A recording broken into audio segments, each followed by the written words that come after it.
Tadi dokter, dia bilang Dokter apa kau? dokter apa kamu? Ngomong.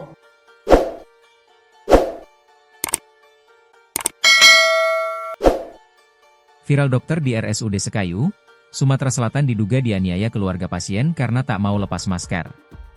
Adapun dokter diduga dianiaya keluarga pasien karena tak mau lepas masker viral di media sosial. Di mana video berdurasi 41 detik yang diunggah akun media sosial Muba Akor memicu perdebatan publik. Rekaman tersebut memperlihatkan momen di ruang perawatan RSUD Sekayu, saat seorang dokter tengah memeriksa pasien. Namun ia mendapat perlakuan tidak menyenangkan dari keluarga pasien. Dalam video, terlihat keluarga pasien meminta dokter melepas masker yang dikenakannya. Permintaan tersebut ditolak secara halus oleh sang dokter karena bertentangan dengan standar operasional prosedur, SOP, rumah sakit. Namun, situasi memanas ketika salah satu anggota keluarga pasien diduga memegang bagian belakang leher dokter sambil memaksa membuka masker. Meski akhirnya dokter tersebut membuka maskernya, tindakan itu dilakukan dalam tekanan, dengan tangan keluarga pasien masih terlihat menyentuh tubuhnya. Momen ini sontak menuai kecaman dari warganet yang menilai tindakan tersebut sebagai bentuk ketidaksopanan dan pelanggaran terhadap hak tenaga kesehatan. Komentar publik pun membanjiri unggahan video tersebut.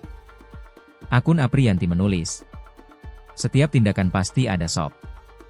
Walaupun kita mau, kita juga harus mengikuti prosedur.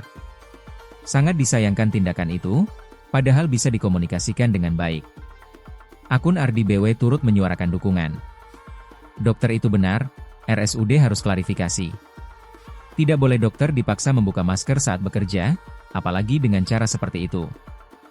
Sementara akun Iin Parlina menyampaikan, "Saya tahu Dr. Syafri, beliau subspesialis. Dokternya baik, sekolahnya jelas. Tolak segala bentuk ketidaksopanan dan kekerasan terhadap tenaga kesehatan." Mayoritas netizen berharap kejadian serupa tidak terulang, dan menegaskan pentingnya kenyamanan serta perlindungan bagi tenaga medis dalam menjalankan tugasnya.